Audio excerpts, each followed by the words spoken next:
Assalamualaikum warahmatullahi wabarakatuh. Selamat pagi anak-anakku semuanya. Sebelum pelajaran kita mulai, alangkah baiknya anak-anakku semuanya, mari kita semuanya berdoa terlebih dahulu. Semoga apa ilmu yang akan kita pelajari akan menjadi ilmu yang bermanfaat dan bisa membawa berkah kepada kita. Untuk itu sebelumnya berdoa mulai. Baik anak-anakku, untuk materi kita pada pagi hari ini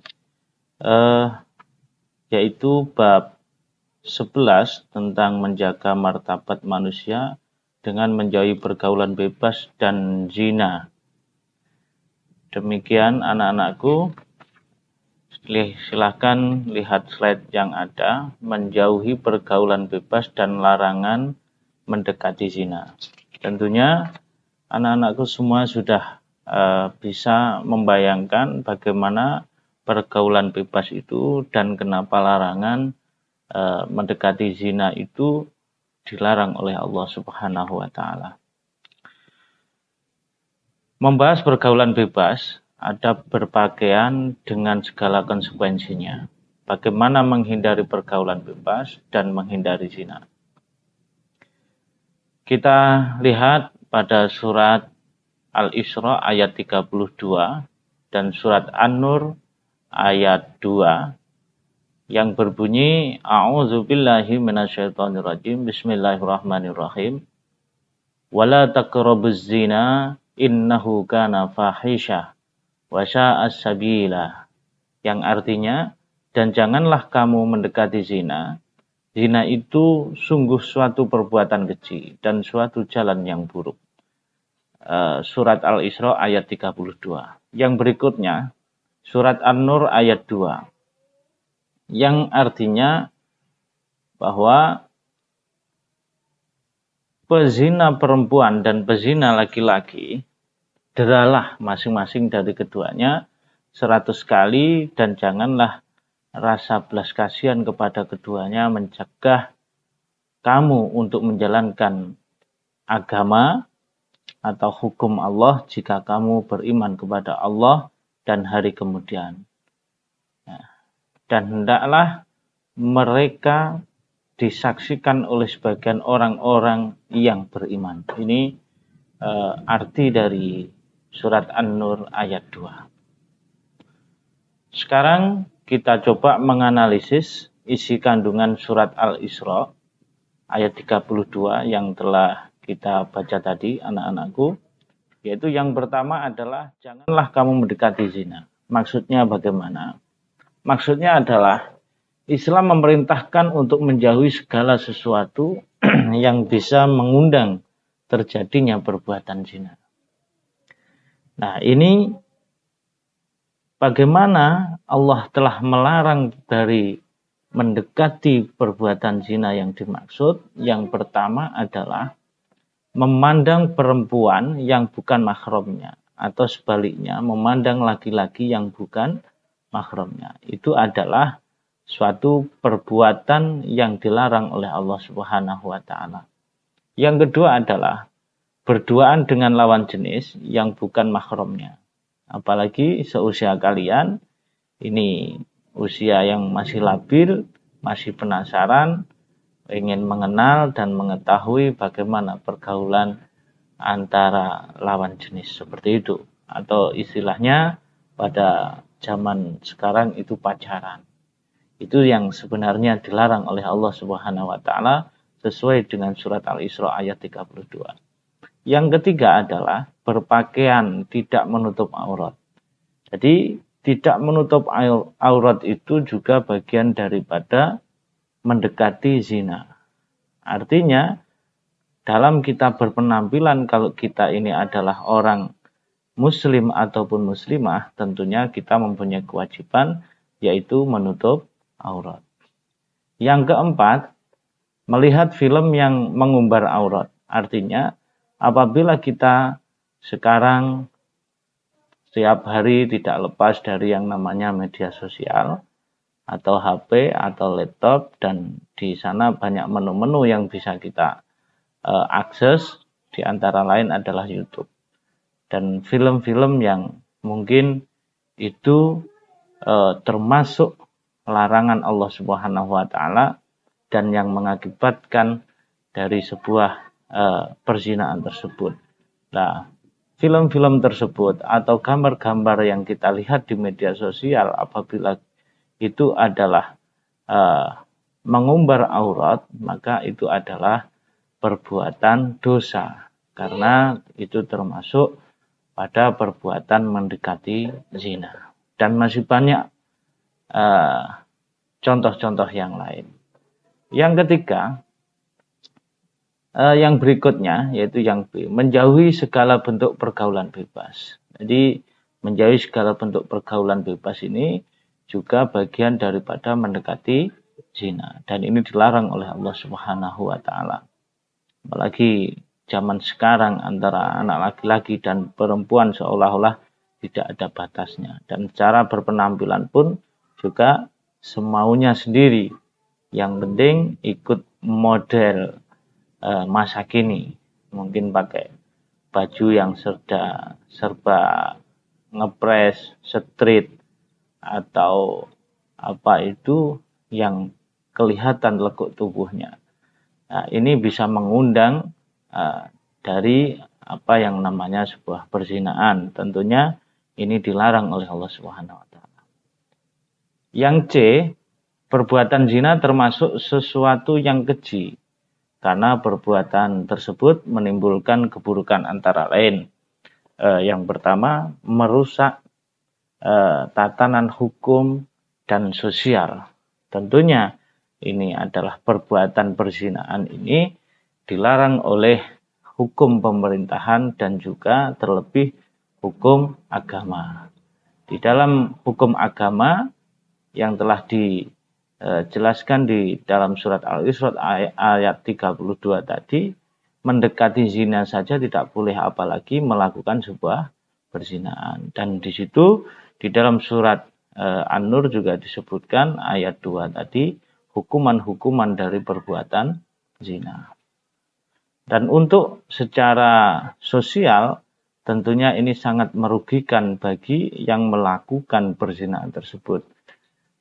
Bagi si pelakunya baik laki-laki maupun perempuan. Secara moral pasti dia akan malu ketika perbuatan tersebut diketahui oleh orang banyak.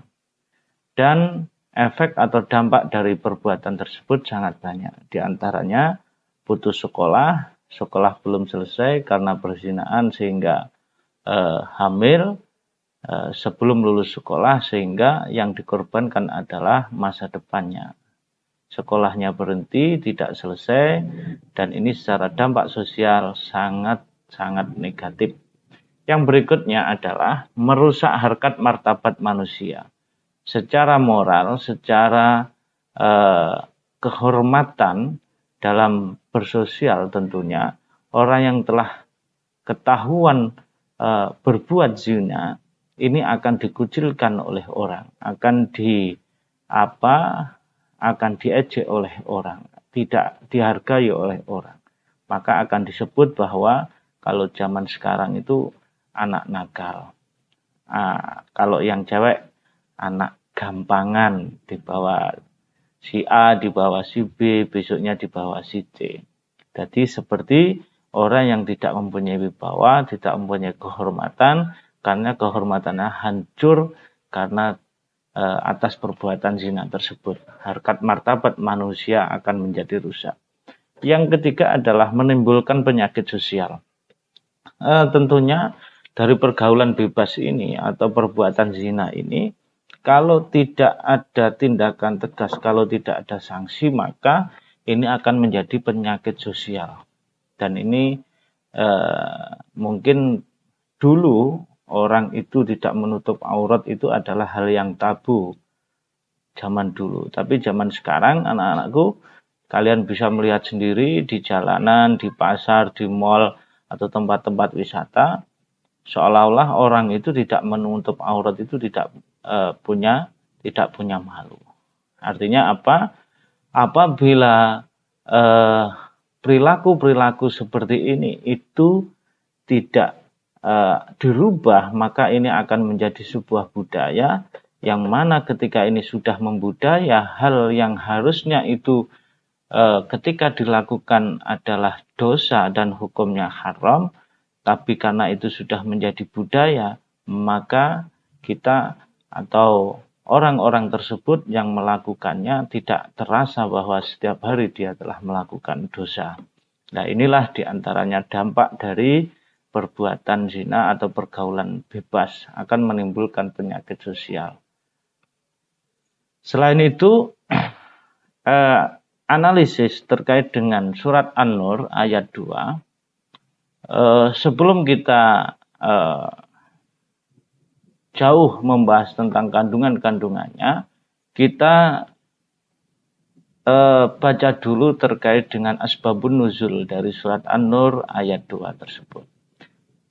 Diriwayatkan dari Sa'id bin Mansur yang bersumber dari Mujahid. Ketika Allah mengharamkan zina, di sekitar mereka banyak wanita pezina yang cantik. Ya, tentunya kalau ada anak laki-laki, apalagi seusia kalian, itu melihat anak cantik pasti akan tertarik. Apalagi kalau anaknya cantik itu nggak menutup aurat dan bajunya itu serba minim. Atau baju bikini, baju-baju zaman saat ini. Artinya serba ngebes, serba kelihatan lekuk tubuhnya. Tentunya kalian sebagai seorang laki-laki normal akan secara psikologis kalian akan tertarik. Kemudian turunlah ayat tersebut yang menegaskan bahwa wanita pezina hanyalah dikawini oleh laki-laki pezina atau laki-laki musyrik. Ini merupakan asbabun nuzul dari surat An-Nur tersebut. Karena banyaknya perzinaan, banyaknya wanita yang cantik pada saat itu yang seolah-olah tidak mempunyai harga diri karena sudah terbiasa melakukan perzinaan, maka dari itu semuanya diberlakukannya bahwa wanita pezina itu hanya boleh menikah dengan laki-laki yang suka pezina, atau laki-laki musyrik. Artinya laki-laki yang tidak taat beribadah, laki-laki yang secara keimanannya lemah, apalagi secara ketakwaan kepada Allah Subhanahu wa Ta'ala. Tentunya ketika orang itu tidak beriman dan tidak bertakwa kepada Allah Subhanahu wa Ta'ala, maka secara akhlak, secara perilaku, secara perbuatan, dan kesehariannya itu selalu menyimpang dari ajaran agama maupun aturan-aturan yang telah ditentukan oleh pemerintah. Pada surat An-Nur ayat 2 menegaskan tentang kejinya perbuatan zina, sehingga Allah menetapkan yang pertama, sanksi hukum dari Allah Subhanahu wa Ta'ala sangat berat. Jadi sanksi zina ini sebenarnya adalah sangat berat. Yang kedua adalah pelaku zina diberikan hukuman. Tentunya ketika seseorang melakukan dosa, itu pasti ada sanksinya, ada hukumannya.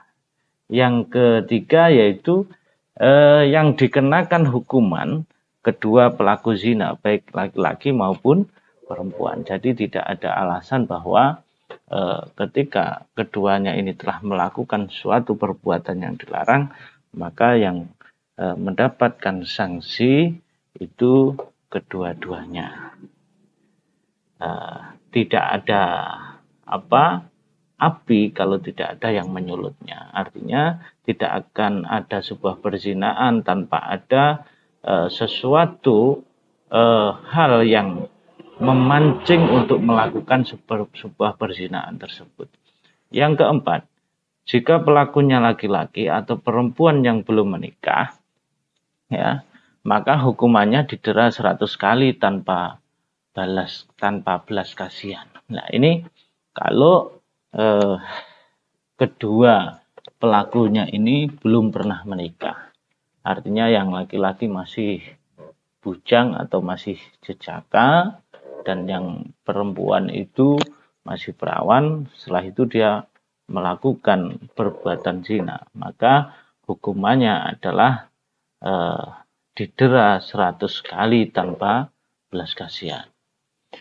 Yang berikutnya, yang kelima, yaitu jika pelakunya laki-laki atau perempuan yang sudah pernah menikah, ya, maka hukumannya ranjam, yaitu dilempari batu setengah badan hingga meninggal dunia. Ya. Ini untuk hukuman bagi pezina yang sudah pernah menikah. Ya, hukumannya diranjam, dilempari batu setengah badan di tempat yang lapang dan disaksikan oleh banyak, dilempari sampai meninggal dunia. Yang keenam, yaitu pelaksanaan hukuman dilakukan di tempat umum agar diketahui banyak orang. Ini tentunya mempunyai maksud dan tujuan kenapa hukuman ini di tempat yang lapang atau tempat umum.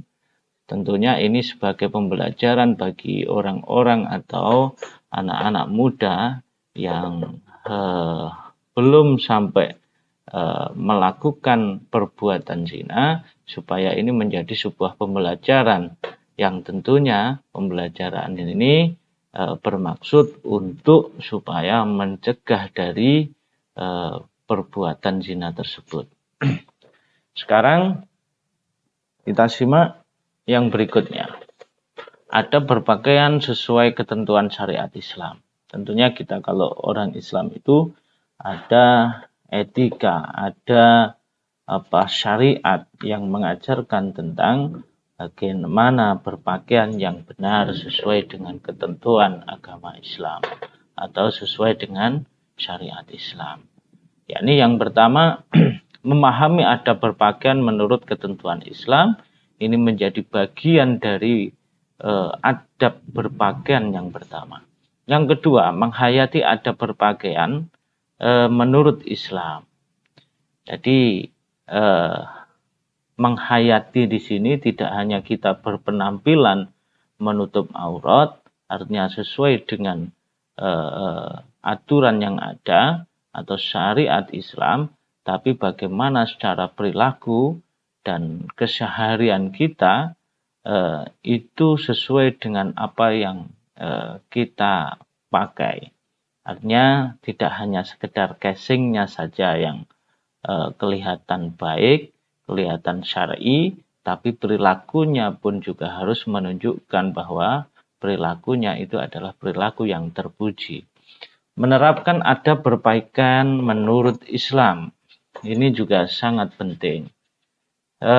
Tentunya anak-anakku yang saya cintai, alhamdulillah untuk di sekolahan kita tercinta ini SMK Negeri 1 Grogol, semuanya itu sudah bagi yang cewek itu sudah memakai jilbab, bagi yang cowok itu sudah celana panjang. Artinya kalau anak laki-laki ya sudah kalian ketahui bahwa batasan aurat itu dari pusar sampai ujung kaki. Kalau laki-laki, kalau perempuan itu auratnya adalah selain wajah dan kedua telapak tangan. Artinya ketika kalian itu sudah pakai jilbab dan berpakaian yang longgar, ini adalah kalian sudah menerapkan adab yang baik bagaimana berpakaian menurut Islam.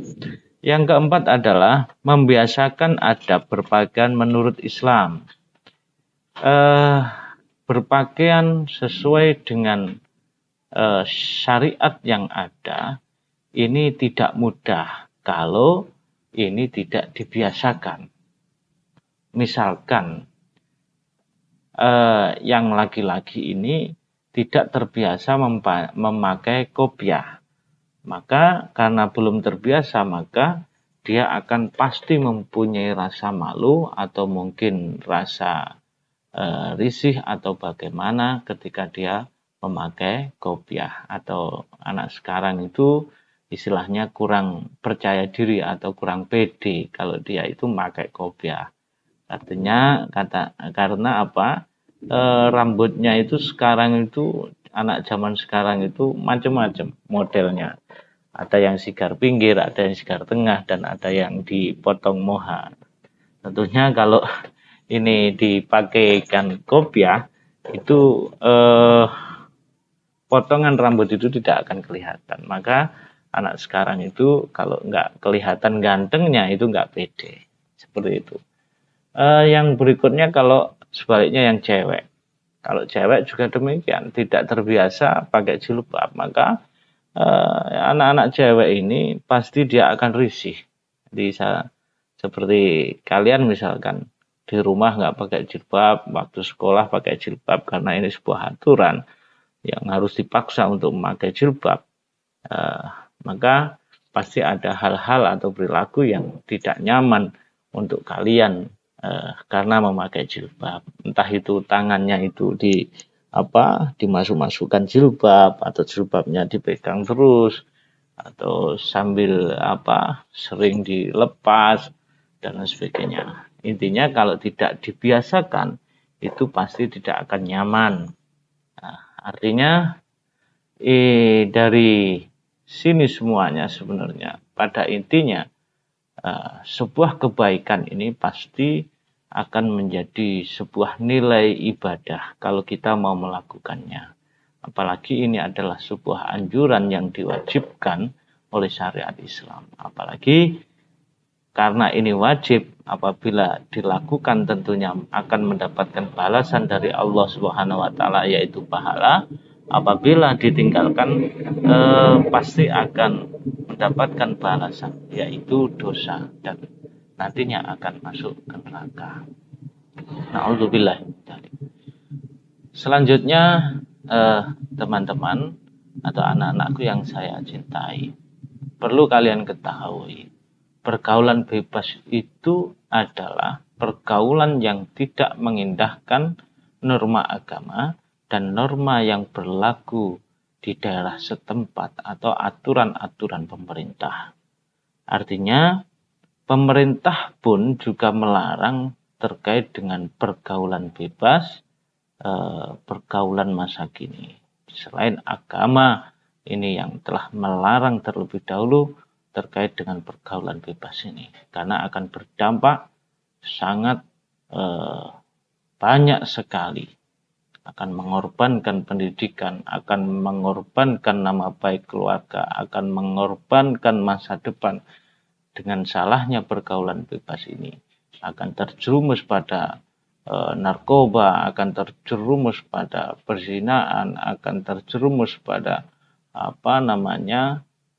sebuah tindakan-tindakan pidana mungkin.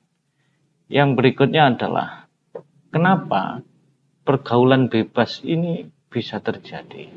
Faktor penyebab pergaulan bebas dan perbuatan zina. Yang pertama, faktor dari intrinsik, dari diri sendiri. Mungkin karena pemahaman terkait dengan agamanya kurang, atau mungkin faktor keluarganya yang kurang perhatian untuk bagaimana selalu mengingatkan bahaya pergaulan bebas dan perbuatan zina. Ini bisa terjadi.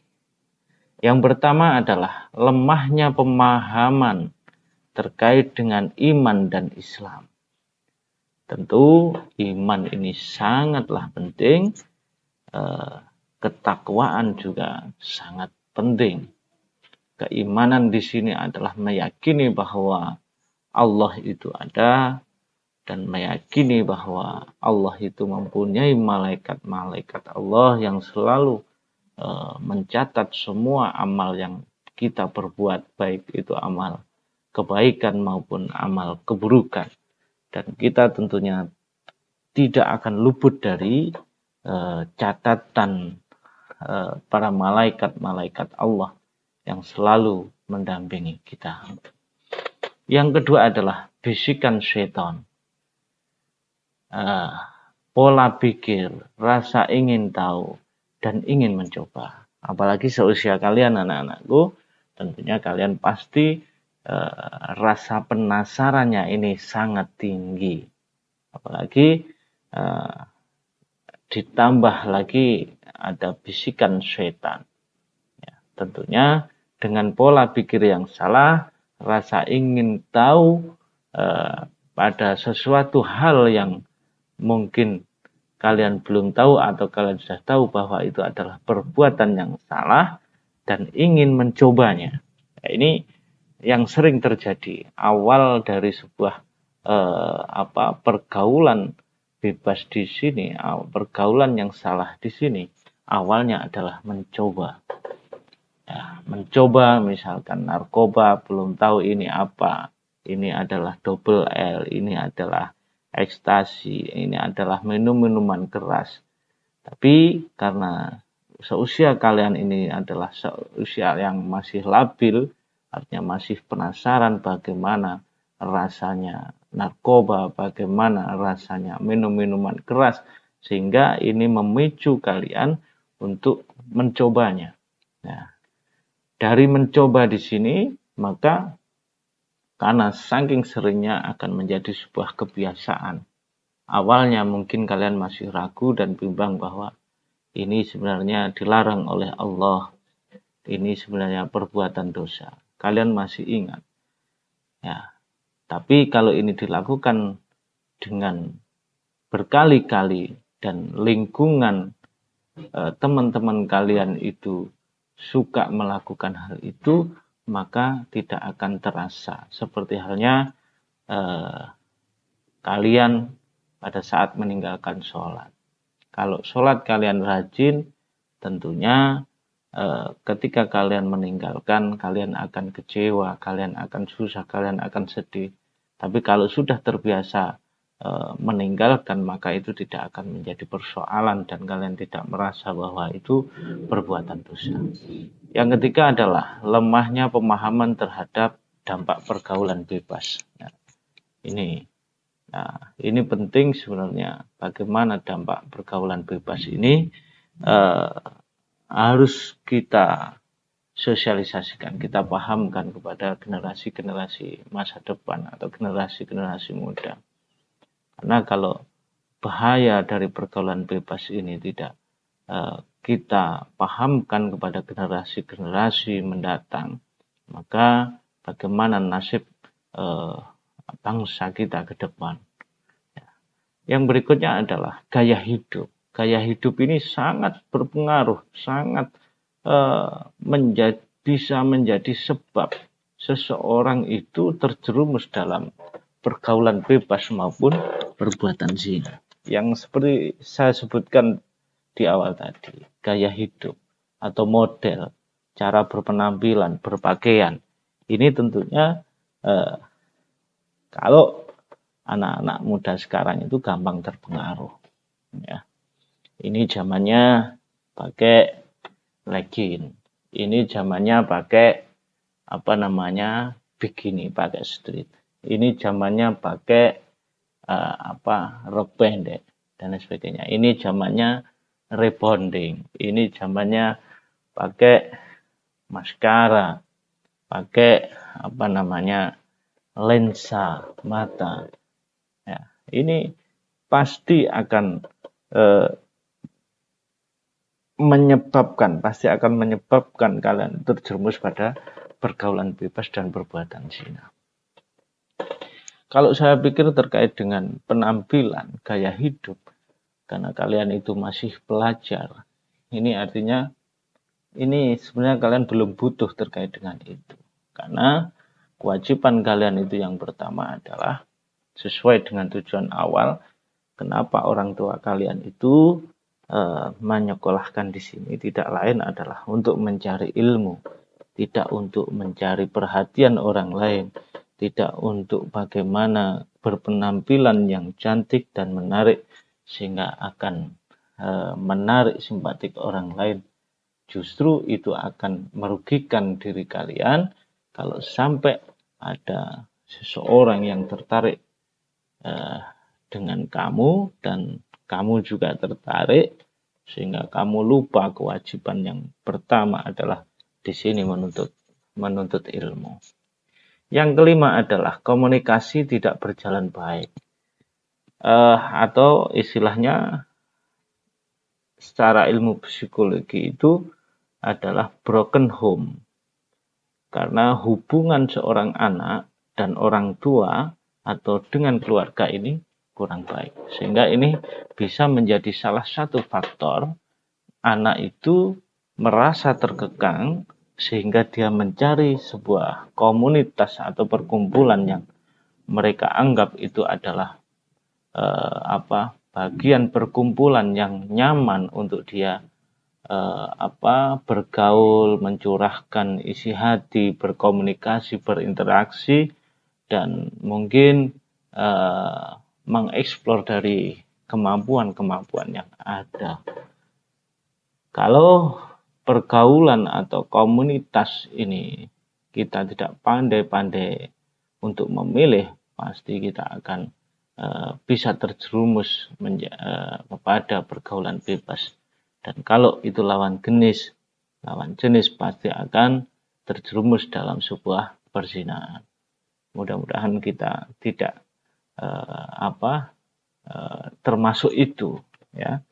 Mudah-mudahan kita selalu diselamatkan oleh Allah Subhanahu wa taala.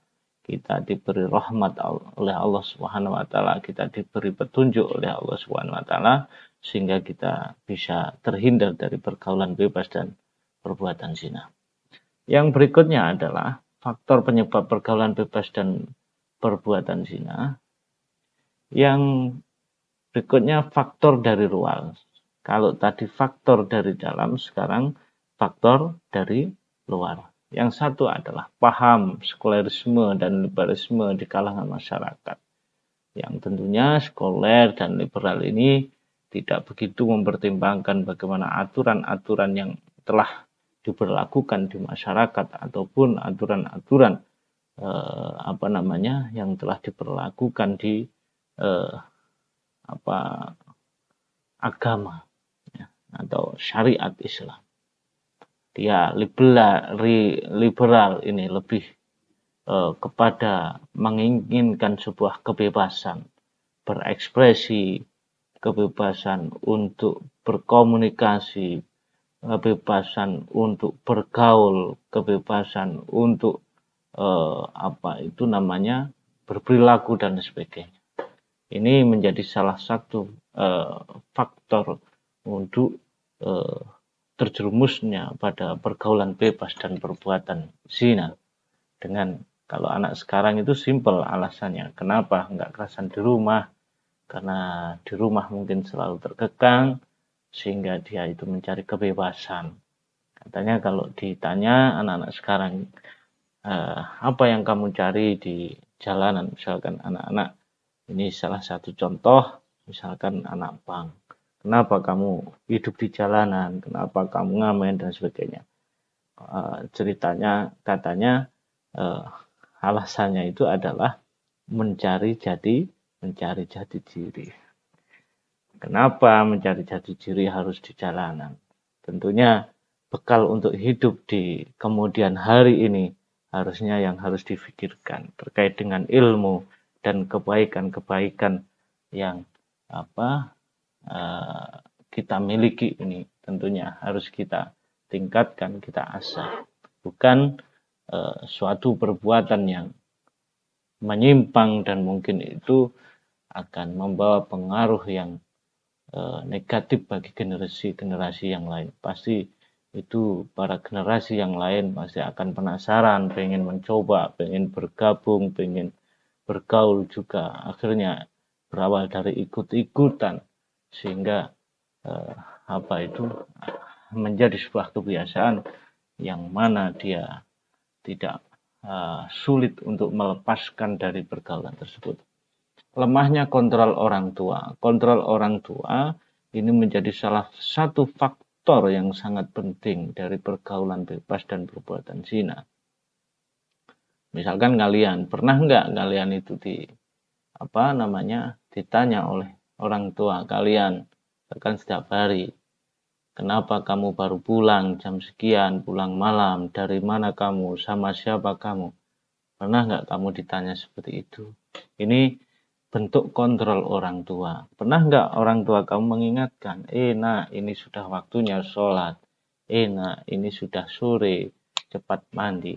Nah, ini adalah bentuk kontrol orang tua dari pergaulan bebas dan perbuatan-perbuatan yang dilarang oleh agama maupun pemerintah. Yang berikutnya adalah menurunnya fungsi kontrol dari masyarakat. Sekarang kalau di pedesaan mungkin masyarakatnya masih saling memperhatikan. Tapi yang rawan ini adalah bagaimana gaya hidup atau pola bermasyarakat yang ada di perkotaan.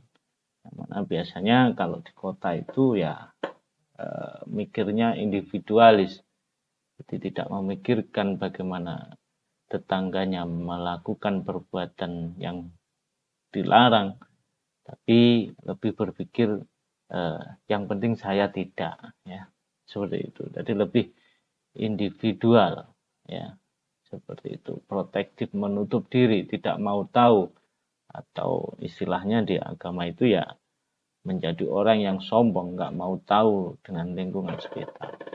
Yang berikutnya adalah pengaruh media massa. Media massa di sini banyak, media elektronik, media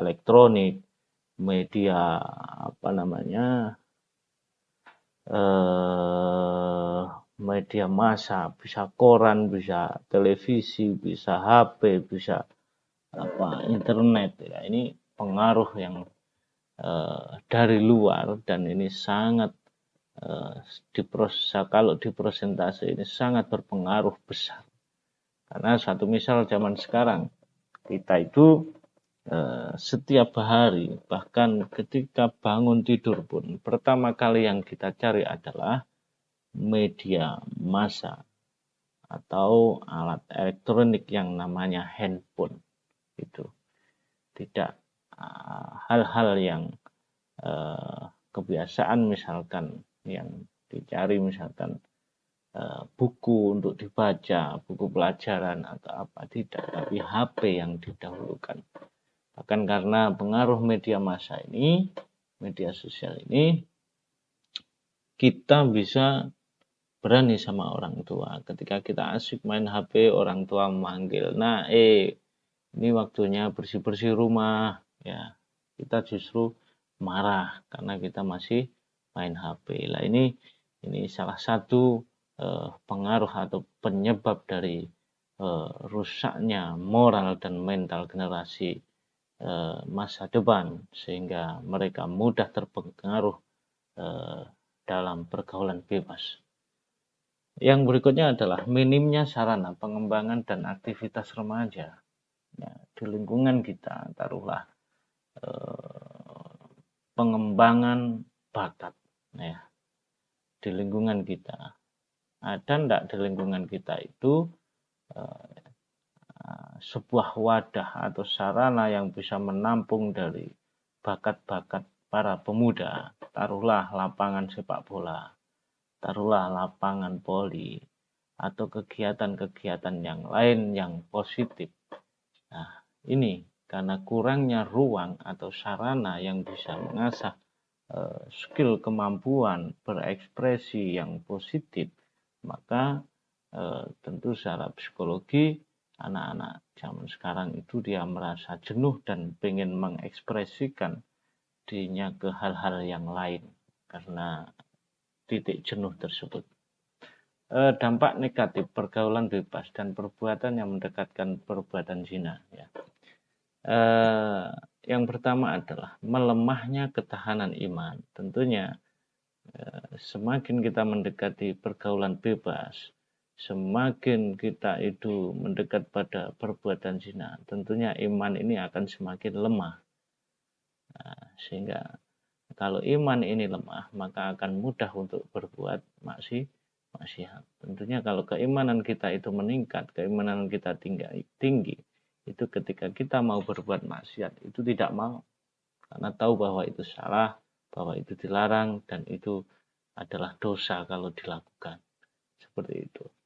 Kalau kondisi keimanan kita meningkat. Kalau keimanan kita lemah, maka tidak mempersoalkan itu, ya, tidak sampai ke sana karena imannya lemah.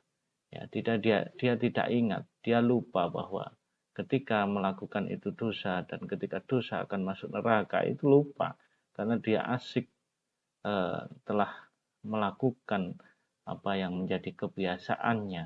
Dia enjoy pada dunianya itu. Dunia pergaulan bebas, dunia perbuatan zina dan sebagainya. Malas beribadah. Ini sudah pasti ketika imannya lemah. Ini orang itu pasti tidak akan bertakwa. Malas untuk beribadah karena lemah, ya. Setelah itu pergaulan lawan jenis yang permisif, ya. Jadi terlalu sering untuk bergaul dengan lawan jenis setiap hari. Ya awalnya nggak ngapa-ngapain, awalnya nggak apa-apa, itu nggak ada maksud apa-apa. Tapi kalau ada kesempatan, ya tidak menutup kemungkinan, ya karena sudah sama-sama tertariknya, saling kenal, ini sebuah kebiasaan. Kalau ada kesempatan ini, kalau yang laki-laki normal, yang cewek normal pasti akan berpikir ke arah hal-hal yang biologis seperti itu. Ini sangat bahaya sekali, maka perlu dihindarkan. Adanya pelanggaran dengan mengkonsumsi minuman keras. Nah, ini salah satu pemicu ketika kita itu mengkonsumsi narkoba atau minuman keras. Ini otak kita, akal kita tidak akan bisa berpikir secara positif, tidak bisa berpikir secara baik karena telah terpengaruh dari minuman keras itu. Ya, sehingga yang muncul adalah sebuah imajinasi, sebuah ilusi-ilusi yang mungkin yang enak-enak menurut angan-angan anak zaman sekarang. Terjangkitnya penyakit kelamin, HIV dan AIDS. Kalau sudah kena HIV dan AIDS, pasti orang-orang anak-anak yang melakukan ini pasti akan menyesal. Seperti itu. Yang berikutnya, yang terakhir adalah terjadinya tindak kekerasan. Berawal dari minum-minuman keras, berawal dari pergaulan bebas, membuat kelompok-kelompok, membuat geng-geng, sehingga ini akan memicu untuk bersaing, yang merasa kuat, yang merasa benar, yang merasa banyak, pasti akan menimbulkan tindak kekerasan, yaitu mungkin tawuran antar kelompok, tawuran antar geng, karena presis saja pengen diakui bahwa sayalah kelompok yang paling kuat, sayalah kelompok yang paling banyak, sayalah kelompok yang paling berpengaruh, seperti itu. Itu akibat atau dampak negatif dari pergaulan bebas seperti itu. Yang berikutnya adalah manfaat dan hikmah menjauhi pergaulan bebas dan larangan mendekati zina. Ini tentunya ada beberapa manfaat yang akan kita dapatkan dari kita menjauhi pergaulan bebas. Yang pertama adalah terhindar dari penyakit kelamin, terhindar dari perbuatan dosa, terhindar dari penyakit kelamin, terjaganya nama baik keluarga, terhindar dari aib memalukan, jiwa dan raga tetap bersih. Alhamdulillah, mudah-mudahan termasuk orang-orang yang mendapatkan hikmah, mendapatkan manfaat dari menjauhi pergaulan bebas dan larangan mendekati zina. Mungkin itu anak-anakku yang saya cintai untuk pertemuan kita pagi hari ini. Ya, untuk selanjutnya silahkan tugas kalian nanti di rumah adalah merangkum materi apa yang telah saya sampaikan pagi hari ini. Dan setelah itu tugas itu dicatat di buku catatan kalian atau bisa diketik di lembaran. Setelah itu difoto, dikirimkan ke WA, ya, bisa japri saya. Ini namanya siapa, jurusan apa, ya, seperti nomor absen berapa. Mungkin itu. Baik, terima kasih anak-anakku semuanya. Dan untuk selanjutnya mari untuk pertemuan kita secara daring ini atau lewat media visual atau video ini, kita tutup dengan bacaan hamdalah bersama-sama. Alhamdulillahirabbil alamin. Dan akhir kata, wallahu muwaffiq ila aqwamit thoriq. Wassalamualaikum warahmatullahi wabarakatuh.